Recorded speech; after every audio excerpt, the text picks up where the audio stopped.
Assalamualaikum warahmatullahi wabarakatuh. Waalaikumsalam warahmatullahi wabarakatuh. Alhamdulillah para pemirsa, kalau sebelumnya saya mengulas sejarah, sekarang saya bersama pelaku sejarah. Saya perkenalkan dulu, beliau ini Bapak Kiai Haji Sulaiman. Tetapi saya akrab memanggil beliau Bang Haji Sulaiman, disingkat jadi BH. Saya kira beliau ini kalau di Arah 9 atau di kanal-kanal YouTube sudah tidak asing ya. Dan kami juga beberapa kali meliput beliau ketika kegiatan 1 abad Nahdlatul Ulama. Dan muktamar. Iya, dan muktamar di Lampung juga bersama beliau. Dan tanpa mau berlebih-lebihan, beliau ini pejuang Nahdlatul Ulama khusus daerah DKI dan di sekitarnya. Tetapi kali ini saya tidak bicara tentang bagaimana perjuangan di NU, lebih khusus lagi karena beliau ini sangat dikenal sebagai asisten pribadi Gus Dur. Bahkan berkali-kali saya membaca berita Mbak Yeni ataupun Mbak Lisa menyebut-nyebut nama Sulaiman. Ya, Bang Haji, jenengan bisa menjadi orang dekat bahkan ring satunya Gus Dur waktu itu gimana Bang Haji? Iya, sebetulnya cerita itu panjang ya. Karena ketika tahun 98 ketika rezim Pak Harto mundur itu, saya kebetulan sudah aktif di Ansor. Dan tugas saya waktu itu adalah menjaga rumah Gus Dur. Gus Dur ya. Lalu ketika almarhum Iqbal Asegaf, ketua Ansor terdahulu meninggal, maka diangkatlah Mas Saifullah Yusuf yang hari ini menjadi Sekjen PBNU. Lalu dia membuat Ansor dengan nama SKBC, Satuan Khusus Banser Ciganjur, yang khusus menjaga rumah Gus Dur. Awalnya saya ikut tahun 9 itu 98 ya? Tahun 98. Bahkan sebelum ada peristiwa pembunuhan Kiai di Banyuwangi itu, kita sudah mulai terbentuk karena fungsinya adalah memang betul-betul menjaga rumah Kiai kita waktu itu, Kiai Abdul Wahid almarhum, sebagai ketua PBNU. Dan perlu diinformasikan beliau ini putra daerah. Putra daerah DKI, bahkan putra daerah Ciganjur. Amin. Walaupun saya nggak tahu terahnya jangan-jangan sama dengan Gus Dur. Amin. Betul. Sama-sama Mbak Kumpi ya. Mbak Kumpi Production. Baik, Bang Haji, mungkin berapa tahun dengan bersama Gus Dur sampai wafat ya? Iya. Jadi saya megang langsung beliau itu kurang lebih 9 tahun. 9 tahun. Tapi Ya. Kita sudah mengabdi di rumah beliau karena ketika beliau jadi presiden, akhirnya saya diminta oleh keluarga dan melalui proses ditanya-tanya ya, fit and proper test mungkin oleh Mas Saiful itu semenjak Gus Dur ditetapkan menjadi presiden dan butuh banser yang memang asli Ciganjur. Akhirnya dari 99 orang itu saya dipilih dan tugas saya adalah menyiapkan makanan para pas pampres, polisi, banser gitu ya. Karena kan ketika Gus Dur dilantik jadi presiden, dia harus tinggal di istana. Iya. Dia pilih tinggal di istana, namun setiap Jumat ke Ciganjur. Jadi saya diminta menjadi kepala rumah tangga Ciganjur. Karena beliau tinggal di istana, jadi saya menjaga rumah beliau. Nah, kalau menyiapkan makanan untuk pas pampres mungkin sudah biasa. Mungkin masyarakat pengen tahu kesukaan Gus Dur apa kalau urusan makanan. Jadi kalau Gus Dur itu makan sederhana ya. Kalau saya melihat kalau pagi itu biasanya kan lontong sayur beli di luar. Begitu? Iya. Ya Allah. Kadang ketika tamunya datang satu bis, karena Gus Dur itu kan sangat menghormati tamu. Iya. Saya dibilang, "Man, udah kasih makan semua." Persoalannya tukang lontong sayur gerobakan kan nggak bisa sampai 55 apalagi kalau 2 bis. Jadi kadang saya bilang sama jamaah tuh, saya paling nyiapin makanan kecil dan aqua. Kalau Gus Dur makan nasi sama telur dadar aja, biasanya antara telur sama nasi atau lontong sayur, semua kalau udah ada tamu Saya bilang, Pak, ini ada tamu dari daerah. Suruh masuk semua. Man, kasih makan semua ya. Wah, itu saya nggak ribet juga kadang. Tapi sebetulnya takut juga tidak menghendaki makan. Tetapi betapa seorang Gus Dur yang kiai besar bahkan presiden ya, Iya. menyiapkan makanan buat tamu-tamunya. Iya, Luar itu kan biasa. sangat menghormati tamu. Makanya saya pernah dibilang sama beliau, Man, kamu harus tahu ya, pokoknya tamu saya siapapun, kamu suruh masuk. Mau itu jenderal, mau itu duta besar, mau itu menteri, maupun itu jin juga, setan sekalipun, kamu suruh masuk, siap. Sehingga Gus Dur selalu bilang bahwa Ciganjur, rumah beliau adalah istana rakyat. Semua persoalan yang terjadi di masyarakat, apabila ada keluhan, apabila merasa terintimidasi atau merasa hak-haknya itu diambil, pasti lapor ke Gus Dur. Dan Gus Dur akan menindaklanjuti itu.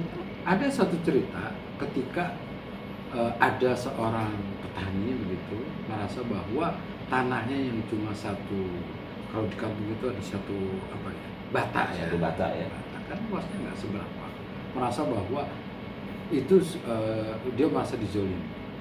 Akhirnya, Man, bikin surat. Biasanya kan dia dikte, saya tulis. Iya. Di kop surat dia sebagai kop resmi sebagai mantan presiden. Itu bikin surat membela hak petani itu.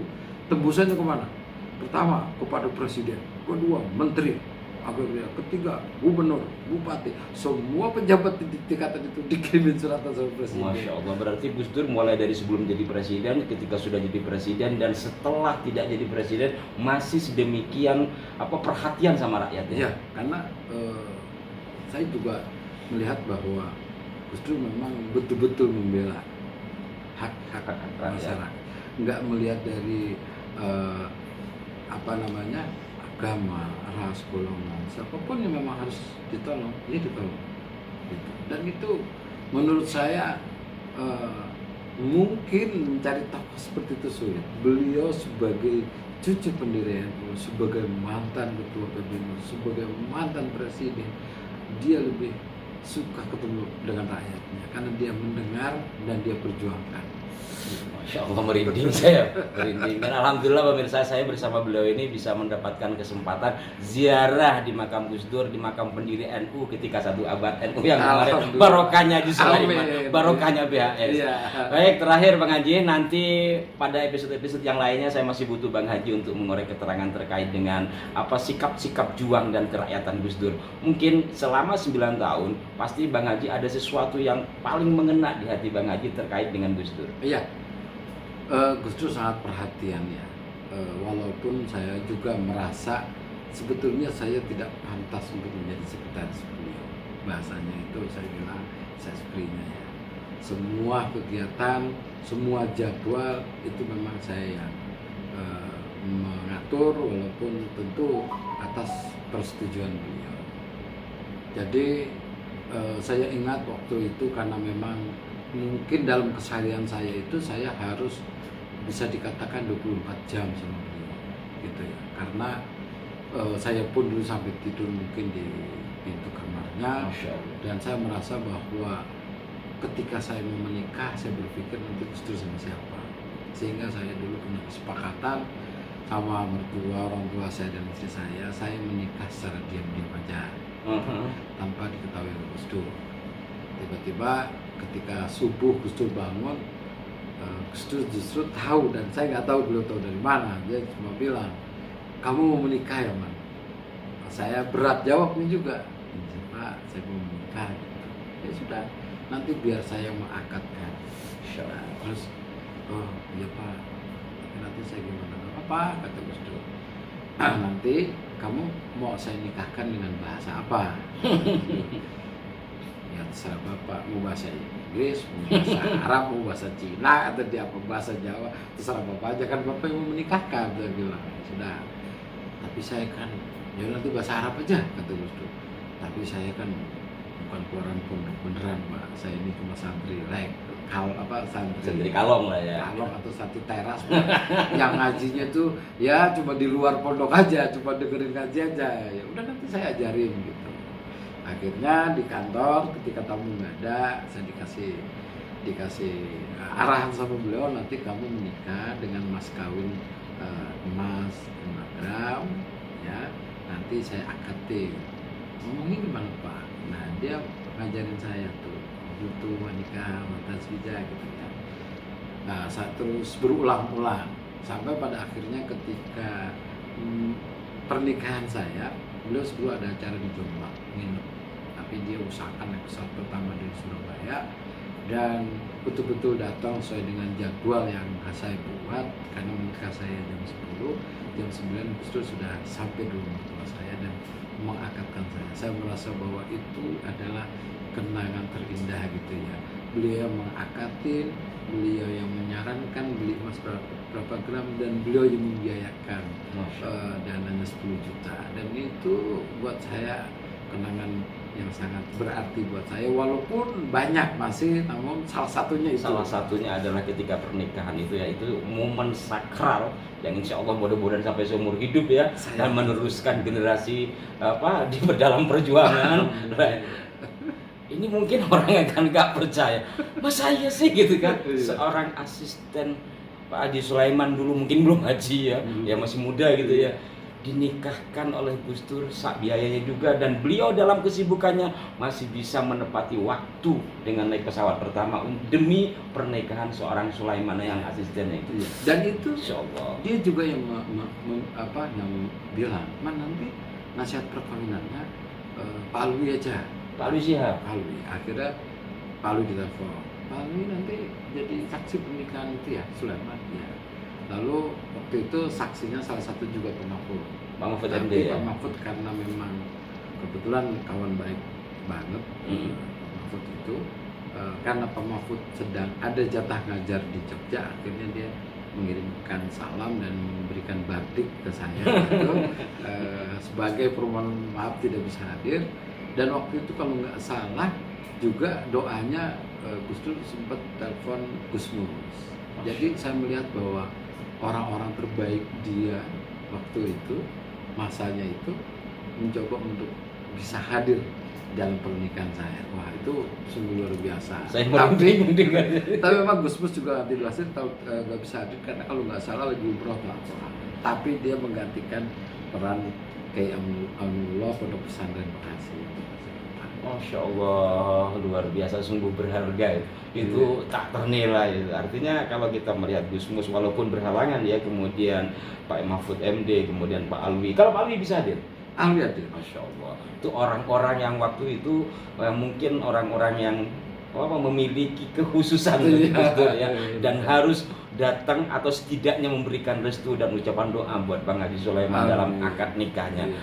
Dan saya juga dengar bocoran beliau ini pernah diijazah sama Gus Dur untuk bisa bahasa asing dalam waktu 5 menit. Tapi nanti lain waktu. Dan barangkali sudah cukup Pak Haji sebagai perkenalan langsung di Arah 9, karena sebelumnya saya hanya meliput-liput beliau. Ini wawancara langsung dan mudah-mudahan menginspirasi bagi kita bahwa seorang seperti Gus Dur betapa luar biasanya menghormati tamu, menghormati kalangan rakyat, termasuk asistennya sendiri dalam hari sakralnya. Beliau luar biasa memberikan persiapan dan mengundang orang-orang khususnya.